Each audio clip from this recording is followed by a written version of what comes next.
Bienvenue. Aujourd'hui, on part à la chasse, Mhm. mais pas n'importe laquelle. Notre mission, c'est un peu de chausser des lunettes spéciales, voyez? Celles qui rendent l'invisible visible. Exactement. On va traquer ensemble 7 fantômes qui hantent nos ateliers, nos bureaux. Des fantômes qui sont bien réels. Ah oui, ils volent du temps, de l'argent, de l'énergie, sans même qu'on s'en aperçoive. Et notre terrain de chasse, il est fascinant. Le monde de l'horlogerie. L'ultra-précision. Voilà. Là où la moindre imperfection, c'est un drame. C'est un excellent terrain de jeu, oui. Parce que cette perfection qu'on voit en vitrine, elle cache souvent une lutte acharnée en coulisses. J'imagine. Et le nom de notre cible, c'est un mot japonais. Muda. Mouda. On le traduit souvent par gaspillage, mais c'est un peu plus profond que ça. En fait, c'est toute activité qui va consommer des ressources. Du temps, de l'argent. Du temps, des matériaux, de l'attention, sans apporter la moindre, mais vraiment la moindre valeur ajoutée pour le client final. D'accord. C'est l'ennemi silencieux, en quelque sorte. C'est exactement ça. Et pour le débusquer, on a une question qui va nous servir de boussole. Une question toute simple, mais redoutable, hein. Laquelle? Est-ce que ce que je suis en train de faire améliore le produit pour celui qui va l'acheter? Ah, ça c'est la question clé. Si la réponse est non, ou peut-être, alors on tient une piste. On est sûrement face à un muda. Prête pour l'enquête? Allez, c'est parti.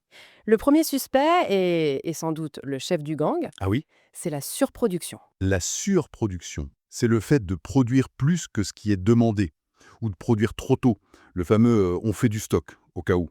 D'accord, oui, ça semble assez logique. Mais alors, pourquoi on dit que c'est le pire de tous les mudas?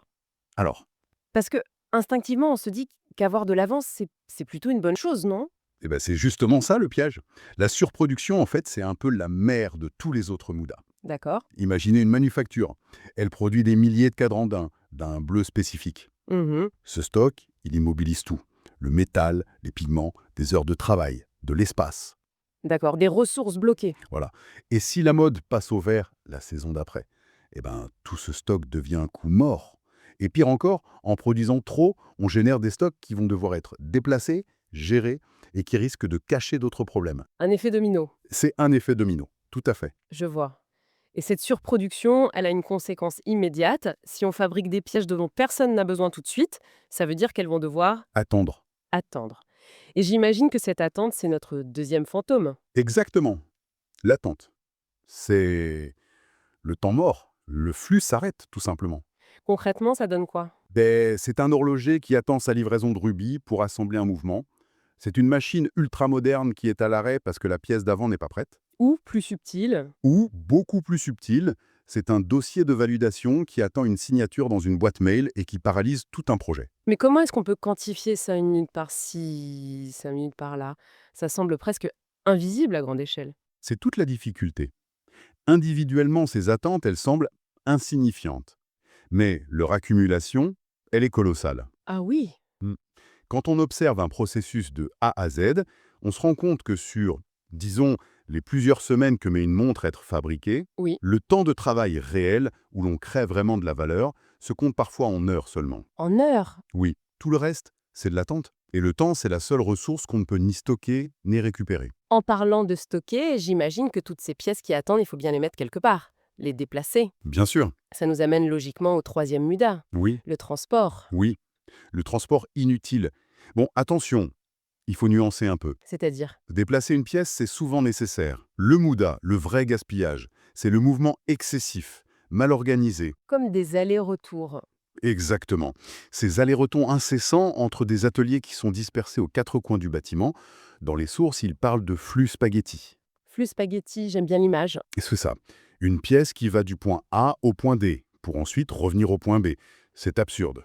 Et au-delà de la simple perte de temps, j'imagine que dans l'horlogerie, chaque transport, c'est une prise de risque, non? Ah mais complètement. On parle de composants minuscules, fragiles. Absolument. Chaque manipulation, chaque vibration, chaque mètre inutile, c'est une occasion de créer un microchoc, une rayure, une contamination. On augmente le risque de générer un défaut. Et ça, on y viendra, c'est le pire de tous. D'accord. Le transport inutile, ça n'allonge pas que les délais, ça fragilise la qualité même du produit. On arrive maintenant à un point qui qui me semble particulièrement fascinant, surtout dans le monde du luxe. La surqualité. Ou le surprocessing, oui. Instinctivement, je me dis, trop de qualité? C'est pas possible en haute horlogerie. C'est même ça qui justifie le prix, non? Vous mettez le doigt sur le paradoxe. C'est le MUDA le plus contre-intuitif et le plus débattu dans ce secteur. J'imagine. La surqualité, c'est réaliser un travail plus complexe, plus raffiné, que ce que le client valorise ou même perçoit. Vous avez un exemple?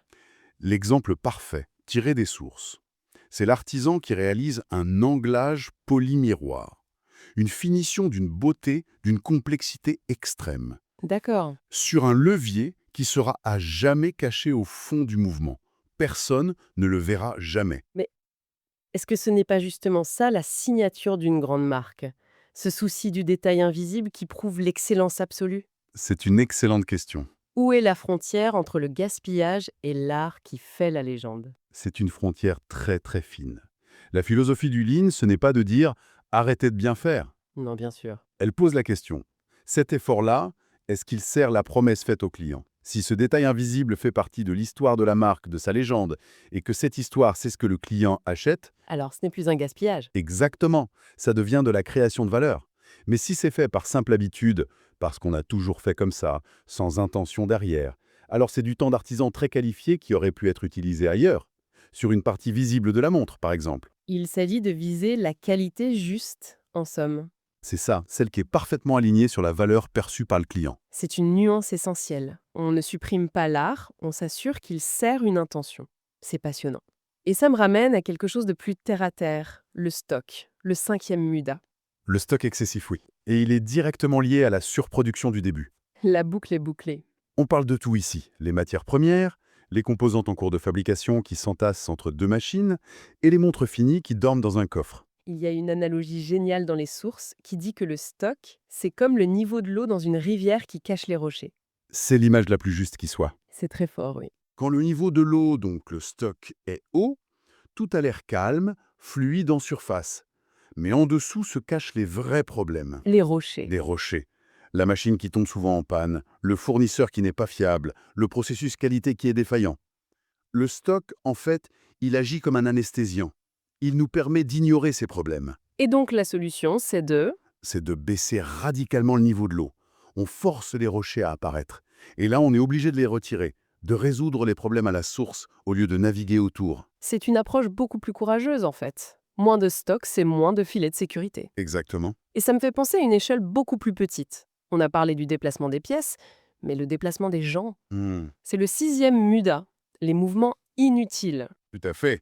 Il ne faut pas le confondre avec le transport. Ici, on s'intéresse à l'ergonomie, au geste de l'opérateur. C'est-à-dire, Se pencher pour amasser une boîte, tendre le bras pour attraper un outil mal rangé, faire 3 pas pour consulter un plan alors qu'il pourrait être sur un écran. chaque geste qui n'ajoute pas de valeur. Chaque geste qui n'ajoute pas de valeur à la pièce est un MUDA. Et c'est fou parce que ça me fait immédiatement penser à mon propre bureau, le nombre de fois où je me lève pour aller chercher un truc. On le fait tous. Alors qu'il pourrait être à portée de clic. C'est la transposition parfaite de ce MUDA dans un travail intellectuel. Et dans l'horlogerie, où la concentration est extrême, l'impact est... Démultiplié. Ah, j'imagine.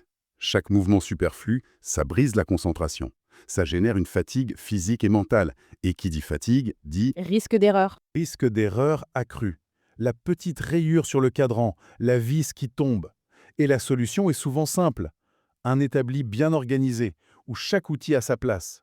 Un environnement de travail ergonomique. C'est peut-être le MUDA le plus facile à corriger avec des gains immédiats. Et tous ces risques, toutes ces petites erreurs potentielles, ça nous amène au grand final, le septième et dernier MUDA. Celui que tout le monde redoute, les défauts. Le plus visible et le plus coûteux de tous. Un défaut, c'est simple. C'est une pièce qui n'est pas bonne du premier coup. Et donc, Elle doit être soit jetée, soit retouchée. Dans les deux cas, c'est une perte sèche. De temps, de matière, d'énergie. et les conséquences vont bien au-delà de la pièce elle-même, j'imagine. Ah oui, l'effet est dévastateur. C'est toute la chaîne qui est impactée. Toute la chaîne. Il y a cette anecdote qui circule. Une grande maison qui a dû stopper toute une ligne de production pendant des jours, Des jours. à cause d'une micro-rayure quasi invisible détectée sur une série de cadrans. Le temps de trouver la cause, de corriger, de refaire les pièces, c'est un retard de plusieurs semaines sur les livraisons. C'est énorme. Mais le pire, ce n'est même pas le coût financier, C'est l'impact sur la réputation. Dans le luxe, la promesse, c'est la perfection. Oui, Un seul défaut qui atteint le client final peut ébranler une confiance bâtie sur des décennies. Et pour les équipes, rien n'est plus démoralisant que de devoir jeter ou refaire son propre travail. c'est clair. Quand on regarde la liste complète de ces 7 chasseurs de valeur, on voit bien le fil rouge. Hmm. Ils consomment tous des ressources sans rien apporter aux clients. Et la métaphore des sources, celle des grains de sable dans un mouvement horloger, prend tout son sens. C'est exactement ça. Un seul grain ne bloque rien, mais leur accumulation, Finit par gripper toute la mécanique. voilà. Il faut bien comprendre pourquoi cette chasse au Mouda est devenue si stratégique, même dans un secteur qui semble nager dans l'opulence. Alors pourquoi? La première raison, c'est l'efficacité. Les savoir-faire rares, ça coûte une fortune. L'innovation, c'est un gouffre financier. D'accord. Éliminer les gaspillages, ce n'est pas juste couper les coûts. C'est libérer des ressources précieuses pour les réinvestir là où ça compte vraiment. La formation, la recherche? La formation, la recherche et le développement. Donc, ce n'est pas une démarche défensive pour économiser, mais plutôt Offensif, pour pouvoir investir plus et mieux. précisément. Et la deuxième raison, la plus importante, c'est que cette démarche protège et renforce la qualité. Comment ça? En traquant les causes des attentes, des transports, des défauts, on renforce la robustesse de tout le système. On rend le processus plus fiable, plus serein. L'objectif, ce n'est jamais de blâmer les personnes. Non. C'est d'améliorer les systèmes pour leur permettre de faire un travail exceptionnel dans les meilleures conditions.